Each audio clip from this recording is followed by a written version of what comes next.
ICSE board class 10th के हम लोग ज्योमेट्रिकल प्रोग्रेशन से संबंधित कुछ ऐसे 10 सवाल करने वाले हैं।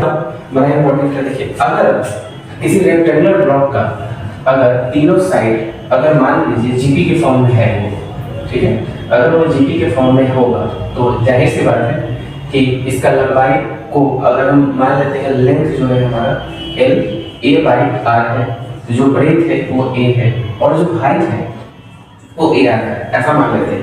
तो जब भी जीपी में आपको दो साइड मानना हो हमेशा आप ऐसा ही मान, तीन साइड मानना हो ऐसा ही सकते हैं।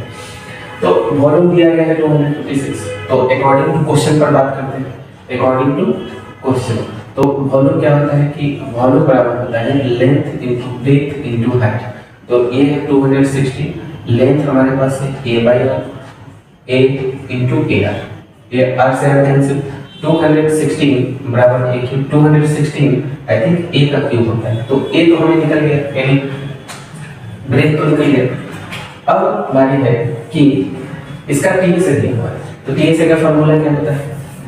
टी से का फार्मूला होता है 2 into L B B H plus H L, और टी से दिया हुआ है 252, 2 इंटू, अब वैल्यू पुट करेंगे यहाँ पर a by r into a, फिर से a into a r plus a r into a by are.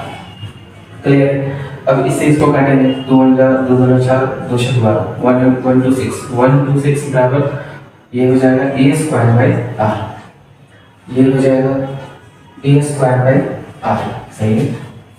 फिर से यहाँ से तो आर से कैंसिल हो जाएगा, तो बचेगा हमारे पास ए स्क्वायर। तो कुछ इस तरह का पैटर्न है। तो चलिए उसको ऊपर लेते हैं।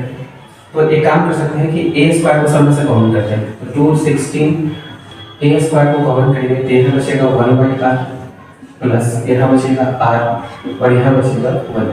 तो ए का वैल्यू पुट कर सकते हैं क्या 1 से, पॉइंट इस समीकरण से, इक्वेशन 1 से, और ये जब भी आएगा तो इधर डिवाइड में आएगा और ये 36 हो जाएगा, ठीक है, 6 का स्क्वायर 36, और इसका एलसीएम लेंगे तो आ जाएगा 1 plus R square plus R by R, इससे कटेगा के साथ 7 क्रॉस गुणा करेंगे 7r, ये उधर जाएगा 2 plus 2r square plus 2r, है ना।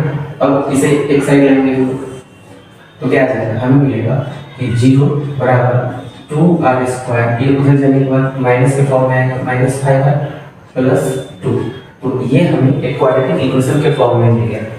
0 बराबर एक मिलेगा 2r - 1 और एक मिलेगा r - 2, यानी r के दो वैल्यू, यानी एक वैल्यू हमें 2 मिला और दूसरा वैल्यू हमें r का 1/2 मिला। अब आते हैं साइड्स पर।